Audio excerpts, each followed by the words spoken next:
Welcome to this short video on visual persuasion in litigation. My name is Tom O'Toole and I am not a law professor. I'm not a teacher. I spend very little time in the university since I graduated. I am actually a jury consultant who has practiced in the field for the last 17 years.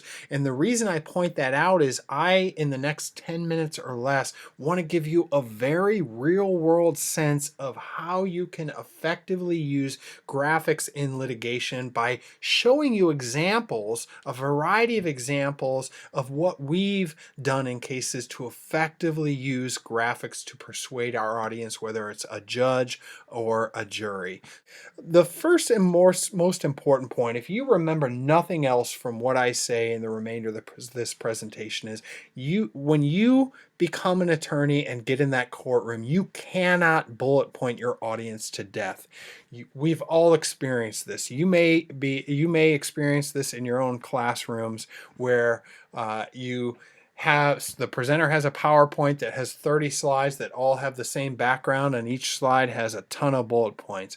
They're difficult to follow, not in the sense that they're difficult to understand, but they're just boring and it's easy to check out, and they're just not as effective. And so you have to start to step away from the bullet pointing to death, and that's really what I want to focus on for the remaining minutes of this presentation by showing you alternative examples to the bullet point approach. So let's look at those examples.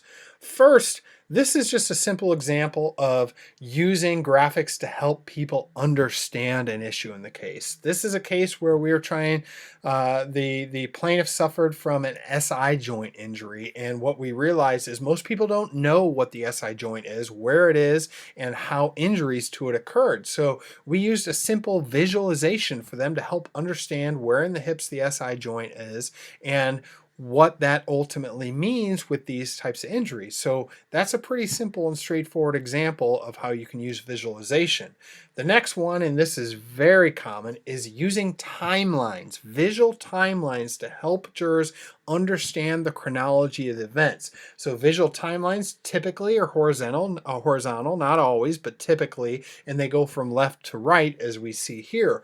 But you can also add some interesting layers as you see here. If you notice from left to right, the colors change from yellow to orange to red. And we did that purposely to thematically reinforce that things went from questionable to worse to much worse. And so it was a great example of how we use color to reinforce some of our thematic points within a simple chronology.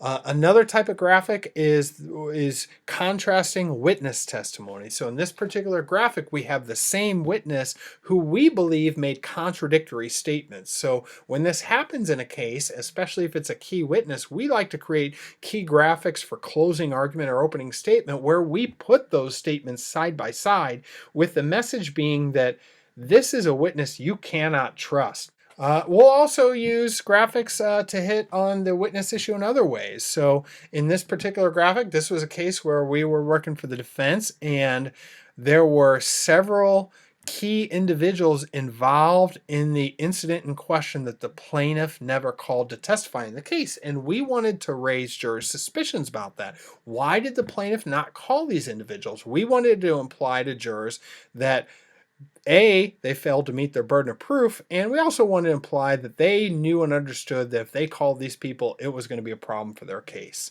So we put that into a graphic to emphasize, here are all the people you did not hear from. This next graphic is animated, and this is a common one we use in cases. It's a decision tree, and we use decision trees to show that there's a pattern of decisions, of poor decisions that ultimately led to the outcome. And the point here, as I animate in, is to show, you can see the red is the poor decision that this individual made. The blue is the alternative, better decision he could have made. And as we animate it in, you see that the idea here is to show there's a pattern of poor decisions, and that this individual had multiple opportunities to avoid the unfortunate outcome. So these can be really effective in showing that it was the decision making of somebody that ultimately led to the bad outcome. We also like to use graphics to show a pattern, patterns in behavior and in the failure to Recognize key warnings. This is we were working for the defendant in a case that involved a railroad accident. We were working for the railroad, and we had an employee who was injured severely on the tracks when he was run over by a train. He survived but lost some limbs, and we used this graphic to show that this individual had so many warnings that he ignored, and because he ignored 7 warnings, that's what ultimately led to the outcome. And the point we were trying to make is that the plaintiff was trying to say, well, we should have done this, we should have done that. And we were trying to say that, look, if these 7 warnings were not enough to prevent this plaintiff from walking in front of a moving train, why would the 8th or 9th have made a difference? Here is another one that emphasizes this is a common defense graphic that emphasizes the unique and individual burden that the plaintiff has on each of their claims in the case. And so this builds over time. So we see that we see what the plaintiff's obligation is, and then we ask, what is the evidence? And we build each of those elements, and it goes vertically up to emphasize that this is an uphill challenge for the plaintiffs that they probably cannot meet. So you can use it to emphasize burdens and to show that it's not just a question of did they prove one thing, but there's actually multiple things they have to prove. Here's another variation of this. This comes from a case that we worked on. It was a fraudulent misrepresentation case, and the judge in this case ruled before trial that our client, the defendant, had actually misrepresented the key issue in the case.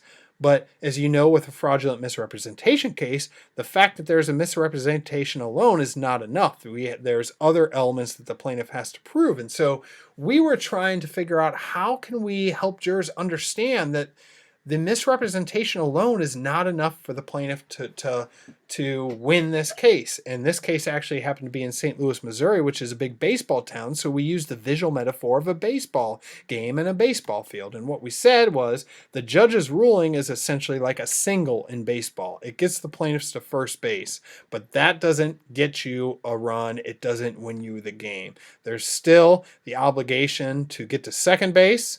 So what did they prove that Acme intentionally misled the plaintiffs? Then they have to get to third base. Did they prove that the plaintiffs were actually misled? And then they have to get home, where the plaintiffs injured as a result of that misrepresentation. Here's another example. This is not so much on substantive issues in the case, but on procedural issues. And this is out of a criminal case where we were trying to deal with the fact that the first impression of the case was not good for the defendant, and that there's a temptation to overlook evidence and go with what you want to believe. And so we're trying to prime jurors to as they go into deliberations, realize that they need to sit down and thoroughly look through the evidence rather than sit down with their conclusions and only focus on the evidence that reinforces what they want to believe at the case. So we're trying to use this graphic in closing to orient jurors to take a different approach in deliberations that we thought was more fair to the defendant. So there are just